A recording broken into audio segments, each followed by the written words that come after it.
ಇನ್ನು ಕೋರ್ಟ್ಗೆ charge sheet ಸಲ್ಲಿಕೆ ಆಗಿದ್ದ ತಡ ದರ್ಶನ್ and ಪವಿತ್ರ ಗೌಡಗೆ ಫುಲ್ ಟೆನ್ಷನ್ ಆಗಿದೆಯಂತೆ ಜಿಲ್ಲಾಧಿಕಾರಿಗಳ ಬಳಿ. ಇಬ್ಬರು ಕೂಡ ಚಾರ್ಜ್ ಶೀಟ್ ನಲ್ಲಿ ಏನೆಲ್ಲ ಅಂಶಗಳಿದೆ, ಏನಾಗ್ತಿದೆ ಅಂತೆಲ್ಲ ಮಾಹಿತಿ ಪಡೆದುಕೊಂಡಿದ್ದಾರೆ.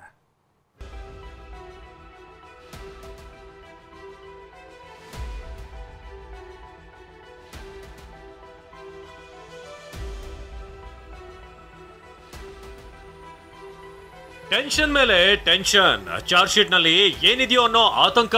ಕುಟುಂಬದವರು ವಕೀಲರ ಜೊತೆ ಮಾತನಾಡುವ ತವಕ. 4 ಗೋಡೆಗಳ ನಡುವೆ ಕೈ ಹಿಸುಕಿಕೊಳ್ಳುವ ಪರಿಸ್ಥಿತಿ. ಚಾರ್ಜ್ ಶೀಟ್ ಸಲ್ಲಿಕೆ ಬೆನ್ನಲ್ಲೇ ದರ್ಶನ್ ಸ್ಥಿತಿಯಂತೂ ಕೇಳತೀರದಾಗಿದೆ.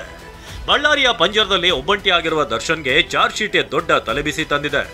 ನಿನ್ನೆ ರಾತ್ರಿಯಿಂದನೂ ಊಟ ನಿದ್ರೆ ಬಿಟ್ಟಿರುವ ದಾಸ ಜೈಲು ಸಿಬ್ಬಂದಿ ಬಳಿಯಿಂದ ಒಂದಿಷ್ಟು ಮಾಹಿತಿ ಪಡೆದುಕೊಂಡು ಬಾಯಿ ಮೇಲೆ ಬೆರಳಿಟ್ಕೊಂಡಿದ್ದಾನಂತೆ. ಜೈಲು ಹಕ್ಕಿ ದರ್ಶನ್ಗೆ ತಲೆಬಿಸಿ ತಂದಿಟ್ಟ ಚಾರ್ಜ್ ಶೀಟ್.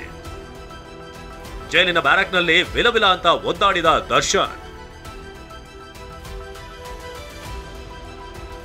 100 ಅಲ್ಲ 200 ಅಲ್ಲ 3991 ಪುಟಗಳ ಚಾರ್ಜ್ ಶೀಟ್. ಇದೇ ಚಾರ್ಜ್ ಶೀಟ್ ಬಳ್ಳಾರಿ ಸೆಂಟ್ರಲ್ ಜೈಲಿನಲ್ಲಿನ ದರ್ಶನ್ ಅನ್ನು ಕೂಡ ದಂಗಾಗುವಂತೆ ಮಾಡಿದೆ. ಇದೇ ಚಾರ್ಜ್ ಶೀಟ್ ಅಗ್ರಹಾರದಲ್ಲಿರುವಂತಹ ಪವಿತ್ರಗೂ ಬೆವರಿಳಿಸಿದೆ. ಇದೇ ಚಾರ್ಜ್ ಶೀಟ್ 17 ಆರೋಪಿಗಳ ಬುಡ ಅಲುಗಾಡುವಂತೆ ಮಾಡಿದೆ. ಅದರಲ್ಲೂ ರೇಣುಕಾಸ್ವಾಮಿ ಕೊಲೆ ಪ್ರಕರಣದಲ್ಲಿ 2ನೇ ಆರೋಪಿ ದರ್ಶನ್ಗೆ ಇದೇನಪ್ಪ ಇಂಥ ಇಕ್ಕಟ್ಟು ಅಂತ ವಿಲವಿಲ ಅಂತ ಒದ್ದಾಡುವಂತೆ ಮಾಡಿದೆ.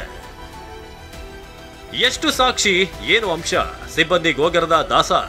ಚಾರ್ಜ್ ಶೀಟ್ ಸಲ್ಲಿಕೆ ಬೆನ್ನಲ್ಲೇ ದರ್ಶನ್ ಜೈಲು ಸಿಬ್ಬಂದಿ ಬಳಿ ಒಂದಿಷ್ಟು ಮಾಹಿತಿ ಕೇಳಿದಾನಂತೆ. ಬೆಳಗ್ಗೆ ಉಪಹಾರ ನೀಡಲು ಹೋದಾಗ ಸಿಬ್ಬಂದಿ ಬಳಿ ದೋಷಾರೋಪ ಪಟ್ಟಿ ಬಗ್ಗೆ ಕೇಳಿದ್ದಾನೆ. ಜೈಲು ಸಿಬ್ಬಂದಿ ಬಳಿ ದರ್ಶನ್ ಎಷ್ಟು ಸಾಕ್ಷಿಗಳು, ಏನೇನೋ ಅಂಶ ಇದೆ ಹೇಳಿ ಅಂತ ಕೇಳಿದ್ದಾನೆ. ಏಟು ಇರೋದನ್ನ ಏವನೇನಾದ್ರೂ ಮಾಡಿದ್ರಾ ಅಂತಾನೂ ಕೂಡ ಪ್ರಶ್ನೆ ಮಾಡಿದ್ದಾನೆ. ದರ್ಶನ್ ಪ್ರಶ್ನೆಗೆ ಚಾರ್ಜ್ ಶೀಟ್ ಬಗ್ಗೆ ಸಿಬ್ಬಂದಿ ಹಿಂಟ್ ಕೊಟ್ಟಿದ್ದಾರೆ.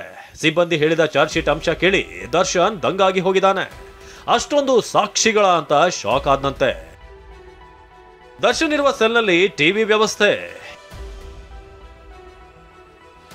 ಹೀಗೆ ದರ್ಶನ್ಗೆ ಚಾರ್ಜ್ ಶೀಟ್ ಟೆನ್ಷನ್ ಯಾವಾಗ ಶುರುವಾಯಿತು? ದಾಸ ತಾನಿರುವ ಸೆಲ್ಗೆ ಟಿವಿ ಕೊಡಿ ಅಂತ ಅಧಿಕಾರಿಗಳ ಬಳಿ ಮನವಿ ಮಾಡಿದಾನೆ. ಸಿಬ್ಬಂದಿ ಕಣ್ಣಿಗೆ ಕಾಣಿಸ್ಕೊಂಡಾಗ ಪದೇ ಪದೇ ಟಿವಿ ವ್ಯವಸ್ಥೆ ಮಾಡಿ ಯಾಕೆ ಕೊಡ್ತಿಲ್ಲ ಅಂತ ಕೇಳಿದ್ದಾನಂತೆ. ಟಿವಿ ವ್ಯವಸ್ಥೆ ಕಲ್ಪಿಸೋಕೆ ಅವಕಾಶ ಇರೋದ್ರಿಂದ ಅಧಿಕಾರಿಗಳು ಆ ವ್ಯವಸ್ಥೆ ಮಾಡಿದ್ದಾರೆ.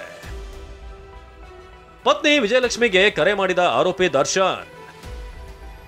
5 ನಿಮಿಷ ಮಾತುಕತೆ, ಚಾರ್ಜ್ ಶೀಟ್ ಬಗ್ಗೆ ಮಾಹಿತಿ. ಅಂದಹಾಗೆ ದರ್ಶನ್ ಮೊದಲು ವಕೀಲರ ಜೊತೆ ಮಾತನಾಡಬೇಕು ಅಂತ ಹೇಳ್ಕೊಂಡಿದ್ದ. ಇದಕ್ಕಾಗಿ ಜೈಲಾಧಿಕಾರಿಗಳು ಅವಕಾಶ ಕೊಟ್ಟಿದ್ರು.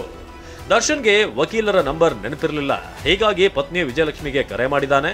ಆಗ ಪತ್ನಿ ಆರೋಗ್ಯದ ಬಗ್ಗೆ ವಿಚಾರಿಸಿದ್ದಾರೆ. ಬಳಿಕ ವಿಜಯಲಕ್ಷ್ಮಿ ವಕೀಲರಿಗೆ ಕಾನ್ಫರೆನ್ಸ್ ಕಾಲ್ ಮಾಡಿದ್ದಾರೆ. ಈ ವೇಳೆ ದರ್ಶನ್ ಬೇಲ್ ಯಾವಾಗ ಸಿಗುತ್ತೆ ಅಂತ ಮಾಹಿತಿ ಪಡೆದುಕೊಂಡಿದ್ದಾರಂತೆ. ಸದ್ಯ ದರ್ಶನ್ ಆರೋಗ್ಯ ತಪಾಸಣೆ ಮಾಡಿರುವಂತಹ ಜೈಲಿನ ವೈದ್ಯರು ಬಿಪಿ, ಶುಗರ್, ಬೆನ್ನು ನೋವಿನ ತಪಾಸಣೆ ಮಾಡಿದ್ದಾರೆ. ಜೈಲಿನಲ್ಲಿ ವಾರಕ್ಕೊಮ್ಮೆ ಕೈದಿಗಳ ಆರೋಗ್ಯ ತಪಾಸಣೆ ಆಗುತ್ತೆ. ಅದರಂತೆ ದರ್ಶನ್ ಹೆಲ್ತ್ ಚೆಕಪ್ ಕೂಡ ಮಾಡಲಾಗಿದ್ದು ಆರೋಗ್ಯ ನಾರ್ಮಲ್ ಆಗಿದೆ. ಪರಪನಗ್ರಹಾರ ಜೈಲಿನಲ್ಲಿ A1 ಪವಿತ್ರ ಗೌಡಗೆ ಟೆನ್ಷನ್. ದರ್ಶನ್ ಮಾತ್ರವಲ್ಲ, ಚಾರ್ಜ್ ಶೀಟ್ ಸಲ್ಲಿಕೆ ಪವಿತ್ರಗೂ ಶಾಕ್ ಕೊಟ್ಟಿದೆ. ಜೈಲಾಧಿಕಾರಿಗಳು ಸಿಬ್ಬಂದಿ ಬಳಿ ಈ ಬಗ್ಗೆ ಪವಿತ್ರ ಮಾಹಿತಿ ಪಡೆದುಕೊಂಡಿದ್ದಾಳೆ. ಸಹ ಕೈದಿಗಳ ಜೊತೆಗೂ ಕೂಡ ಪವಿತ್ರ ಟೆನ್ಷನ್ ನಲ್ಲಿ ಮಾತನಾಡಿದಾಳಂತೆ. ಈ ನಡುವೆ ಪವಿತ್ರ ಗೌಡಳನ್ನ ತಂದೆ ತಾಯಿ ಸಹೋದರ ಭೇಟಿ ಮಾಡಿ ಧೈರ್ಯ ತುಂಬಿದ್ದಾರೆ. ರೇಣುಕಾಸ್ವಾಮಿ ಕೊಲೆ ಪ್ರಕರಣದ ಚಾರ್ಜ್ ಶೀಟ್ ಇದೀಗ ಕೋರ್ಟ್ಗೆ ಸಲ್ಲಿಕೆ ಆಗಿದೆ.